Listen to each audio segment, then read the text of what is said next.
नमस्कार। कभी सोचा है कि क्या होता है जब सच को मिटा दिया जाता है, जब इंसाफ की कलम पर काली स्याही पोत दी जाती है। आज हम कर्मा नायक की किताब सभ्यता का काला सच के जरिए इसी सवाल की गहराई में उतरेंगे। ये एक ऐसा विश्लेषण है जो हमें समाज के कुछ सबसे अंधेरे कोनों में ले जाएगा। तो चलिए शुरू करते हैं। मेरा परिचय मेरी पहचान नहीं, मेरी लड़ाई है। ये सिर्फ शब्द नहीं है, ये इस किताब की आत्मा है। लेखक हमें बिल्कुल शुरुआत में ही साफ कर देते हैं कि ये कोई साधारण कहानी नहीं, बल्कि एक जंग का ऐलान है। पहचान के लिए, वजूद के लिए, और उस सच के लिए जिसे दबाने की कोशिश हो रही है। तो इस पूरी बातचीत का जो सेंटर पॉइंट है वो है एक शब्द, काली स्याही। इसे महज शाही समझने की गलती मत कीजिएगा। किताब के मुताबिक ये वो हथियार है जो सच को इतिहास के पन्नों से, सरकारी फाइलों से और यहां तक कि हमारी याददाश्त से भी मिटा देता है। ये ताकतवर लोगों का सुरक्षा कवच है।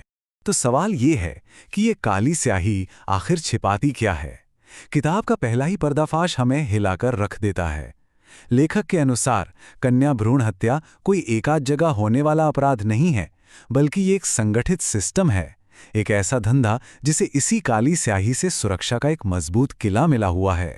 पर यह सिस्टम काम कैसे करता है? इसकी जड़ें कहाँ हैं? नायक हमें सत्ता के गलियारों से खींचकर सीधा हमारे घरों के अंदर ले आते हैं। उनका कहना है कि इस अपराध का बीज सम्मान और इज्जत जैसे खोखले शब्दों के मुखौटे के पीछे हमारे अपने परिवारों में बोया जाता है।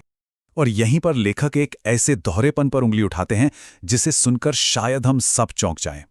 एक तरफ तो हम त्योहारों में बेटियों को देवी मानकर पूजते हैं, और दूसरी तरफ उसी समाज में उसी बेटी की सांसें कोख में ही छीन ली जाती हैं। यही दोहरापन, यही पाखंड इस सिस्टम की असली ताकत है। लेखक के ये शब्द उस अदृश्य हिंसा को सामने लाते हैं जो किसी भी शारीरिक चोट से कहीं ज्यादा जहरीली है। ये एक तरह का मनोवैज्ञानिक युद्ध है जो घर की चार दीवारी के अंदर लड़ा जाता है, और यही है काली स्याही का पहला दाग जो सच को परिवार के अंदर ही दफन कर देता है। अब कहानी घर से निकलकर सत्ता के गलियारों तक पहुंचती है, जहां एक नापाक गठबंधन काम कर रहा है। नायक के अनुसार ये एक सीधा सा सौदा है।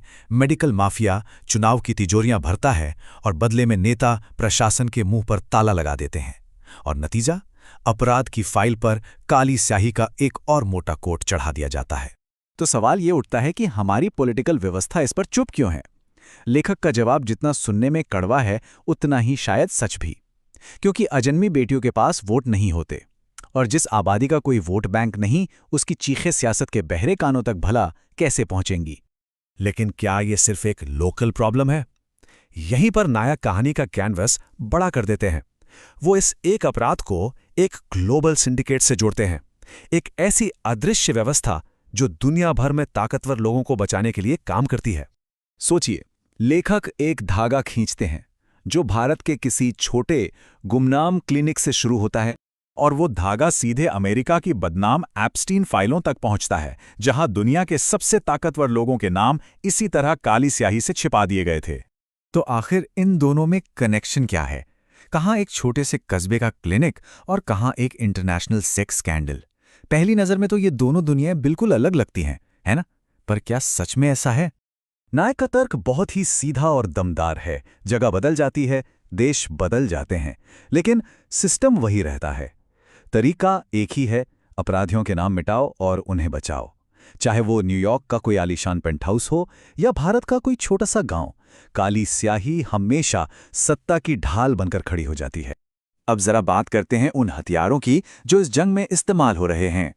नायक की चेतावनी है कि टेक्नोलॉजी, जिसे हम एक वरदान मानते हैं, अब इस अपराध का सबसे खतरनाक हथियार बन चुकी है, एक खामोश हत्यारा। जरा देखिए कैसे टेक्नोलॉजी ने इस पूरे अपराध का चेहरा ही बदल दिया है। कल तक जो काम भारी भरकम मशीनों और छिपे हुए क्लिनिकों में होता था, आज वो एक लैपटॉप बैग में समा गया है। किताब 2026 की जो तस्वीर दिखाती है, उसके हिसाब से अब अपराध मोबाइल हो गया है, और उसे पकड़ना लगभग नामुमकिन। जैसा कि नायक कहते हैं, तकनीक ने मौत को होम डिलीवरी बना दिया है। ये लाइन सच में रोंगटे खड़े कर देती है, क्योंकि ये दिखाती है कि अपराध अब किसी क्लिनिक तक ही सीमित नहीं रहा, बल्कि हमारे दरवाजे पर दस्तक दे रहा है। और भविष्य, वो तो इससे भी ज्यादा डरावना लगता है। लेखक हमें एआई एल्गोरिथम्स के बारे में चेतावनी देते हैं जो खून की एक बूंद से सच का पता लगा सकते हैं, और फिर उस सबूत को हमेशा के लिए मिटा भी सकते हैं। पेमेंट्स होती हैं क्रिप्टो करेंसी में, जिसे कोई ट्रैक नहीं कर सकता। ये काली स्याही का डिजिटल अवतार है, पहले से कहीं ज्यादा ताकतवर और पूरी तरह अदृश्य। तो इतने अंधेरे के बाद क्या कहीं कोई उम्मीद की किरण है? हाँ है। किताब का आखिरी हिस्सा हमें वही उम्मीद देता है। ये सिर्फ एक चैप्टर नहीं, बल्कि एक क्रांति का घोषणापत्र है, इस पूरे सिस्टम के खिलाफ एक खुली जंग का ऐलान। नायक के समाधान का नाम है उल गुलान 2.0। उल गुलान का मतलब होता है एक महान विद्रोह। तो यह सिर्फ एक शब्द नहीं, बल्कि एक कॉल टू एक्शन है, एक आधुनिक डिजिटल क्रांति का, जो टेक्नोलॉजी को ही हथियार बनाकर सच को वापस लाएगी। तो ये क्रांति होगी कैसे? लेखक हमें 3 बड़े हथियार देते हैं। पहला, सिटीजन ऑडिट, यानी हम और आप जैसे आम लोग मिलकर स्थानीय क्लिनिकों पर नजर रखें। दूसरा, ब्लॉकचेन एविडेंस, यानी एक ऐसी डिजिटल तिजोरी जहां रखे गए सबूत को दुनिया की कोई ताकत मिटा नहीं सकती। और तीसरा, और शायद सबसे शक्तिशाली हथियार, सामाजिक बहिष्कार, उन लोगों से मान सम्मान छीन लो जो इस अपराध में शामिल हैं। लेकिन आखिर में किताब इस पूरे सिस्टम की सबसे बड़ी ताकत का पर्दाफाश करती है। और यकीन मानिए, ये वो नहीं है जो हम सोच रहे हैं। ये ना तो पैसा है, ना राजनीति और ना ही टेक्नोलॉजी।